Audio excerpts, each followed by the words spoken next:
I'm back in Borneo after 30 years absence. Actually, I came here in 1983, but then I came back in 96 in Danum Valley. And now, 30 years later, I'm here. This trip is different from the others. Back in the good old days, you went bird watching and saw the birds out in the forest, and it was very difficult sometimes to see some species, especially pheasant and partridge, pitas and things like that was very hard to see. It has become easier. Here in Trusmadi, they have created a new hide which is very interesting. Mr. Lee and Song has been pioneers together with Calvin. Calvin, NG, is my guide. He found the Bulwers Pheasant during the Corona times. And then he developed a hide. But his place is quite far away, so it's easier to go to this one here in Trusmadi because it's right at the road. So we arrive here and then we just walk down to the hide.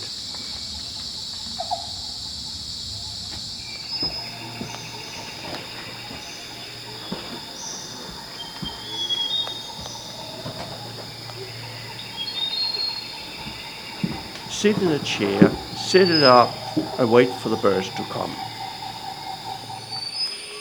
The very morning, the first bird to see is actually the banded pitta.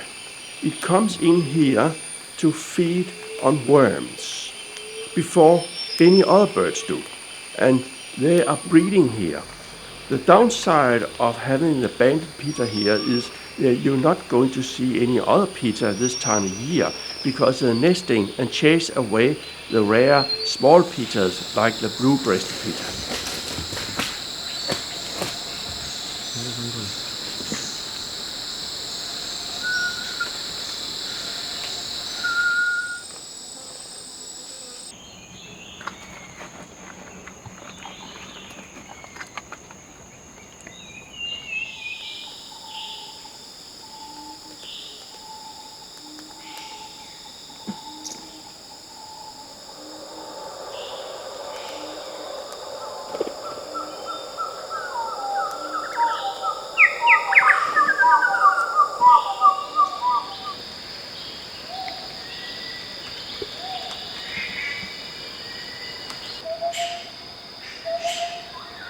In the beginning, the small birds come, the flycatchers, bulls and things like that, and also squirrels. There are 4 species of squirrel here, and they come to feed on the worms spread out by the owners of the hide.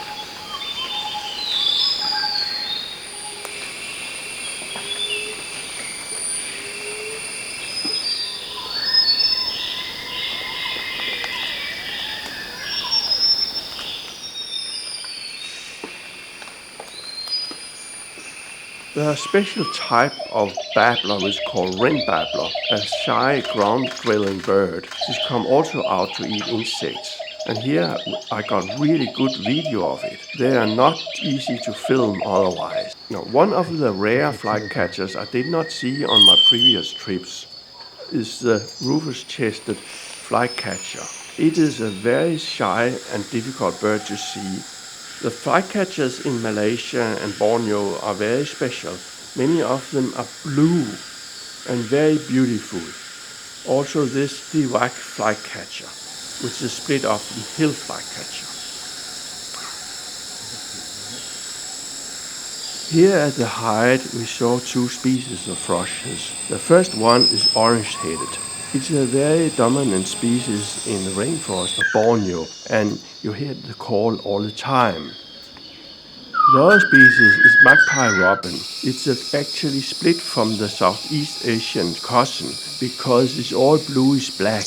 In Southeast Asia they're more grayish. The hide is very modern and you can stay there inside and have a lot of comfort. Of course you have to be quiet and the light is shut off. But there's a facility for coffee. You can always have a cup of coffee and you bring biscuits it's possible to have a meal there. They even cook food for you.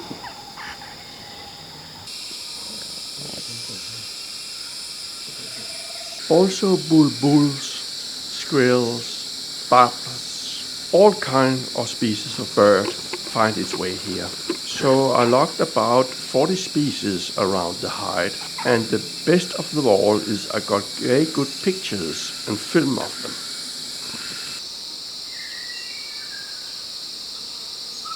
I was not disappointed because those hides are very magnificent. Of course, it's not really natural to have a hide like that. You feed the birds, so it's a chicken garden. Alternative not to visit those hides are not to see the birds. I know all about that because I knew how hard it was in 1996 to see the pheasants in Danum Valley. But the reason I'm here is actually to see a very rare pheasant, the Bulwers Pheasant. And suddenly I could see some movements in the forest floor behind the feeding ground. And there was something appearing, a female Bulwers Pheasant. I can't imagine my luck. And later the male came. It's always nice to film them like this because that's the way you see them in the natural habitat. They approach, they're shy, and you see them at edge in the vegetation. And suddenly they come closer, and the full plumage is in display. They're not displaying by itself. They do that later in the season. But it's very good to see the pheasant with this shining white tail, which is the feature of this pheasant, and it uses the tail to attract the females. And now we can see them right in the open. Amazing pheasant I'm only dreamt about. It was a mystery bird. Late in the afternoon, 2 crested partridge appeared on the tree log. They were watching the stage. They knew they had to be very alert because predators like hawks and so on like to feed on pheasant when they're fed on the stage here. So 2 guides, 2 leaders stand here and watch and wait until everything's clear before the rest of the group can come. 50 birds. Suddenly a big rush into the feeding frenzy starts. And it's amazing to watch how many crested pheasants. I've only seen a crested pheasant in Thailand very briefly, just the tip of the head, and I never saw it again. I missed it basically, and it's so hard to see, and now I have 50 in front of me.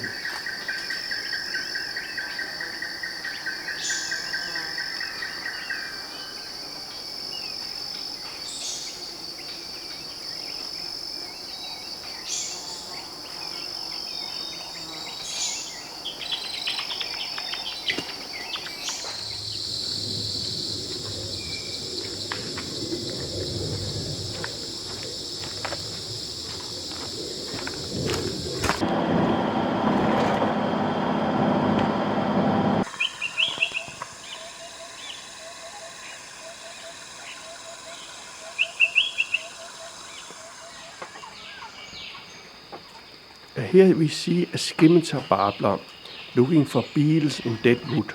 The Babbler family in Southeast Asia is a huge family and very diverse, and they exploit food in different ways depending on bill and size of the bird, where they live on the ground or in the trees. It's an ecological convergence with the wood creepers in South America, which do exactly the same thing. It's kind of evolution where the birds adapt to the food source. It's very convenient for them because it's a good way to use their resources like the bill to extract food. And there are many species do the same thing, very unrelated to each other.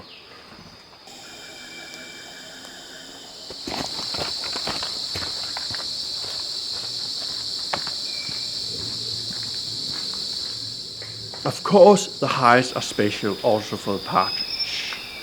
The endemic partridge spawn, the chestnut-bellied and the crimson-headed. First I saw the crimson-headed partridge, and all partridges do the same thing, scraping the ground to find food. But there's so much food here they don't need to scrape the ground, they just went in there to feed. And they came several occasions, and they come very, very close to the hide, so close that I couldn't film them. But suddenly one of the pheasants will start to sing.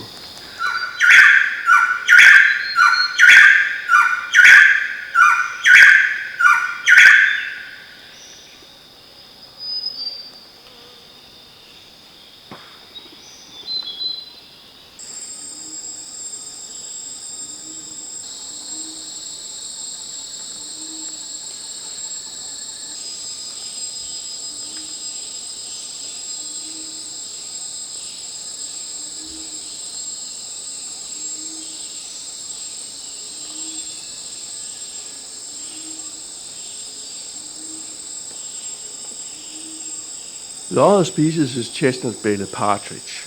They also come in small groups or flocks, and here is probably a family coming.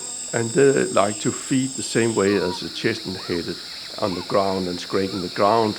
But here it's also so easy, you just eat the worms. They're a little bit more shy than the other one because I don't know why. So I had to be very quick when I want to film them because suddenly they disappear again.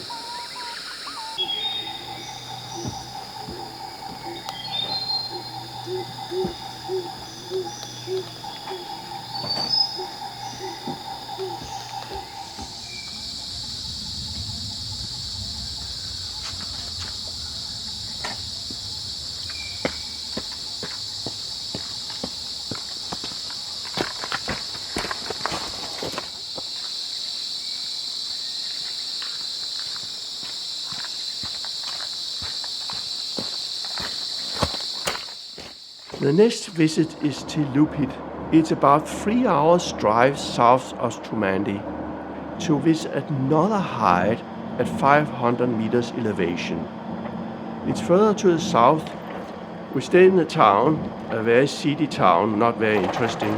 And the next morning we drove up to the people who arranged the hide expedition. It's about a 1 hour's walk up to the hide itself.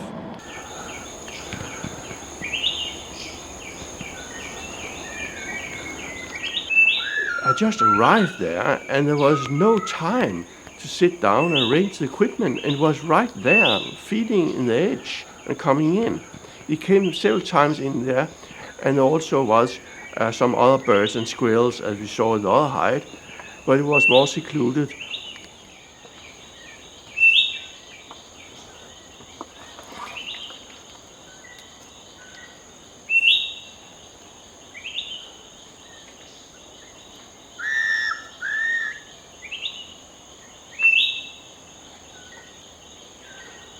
In recent years, it has been possible to see the peacock pheasant here in Sabah. It's only 5 years ago it has been found here. In the past, you had to go to Kalimantan to find it, in very remote areas, because this is a very rare bird, probably due to hunting. But now it's much easier, and that's fantastic for the tourist industry and also for the birders to come here to see it.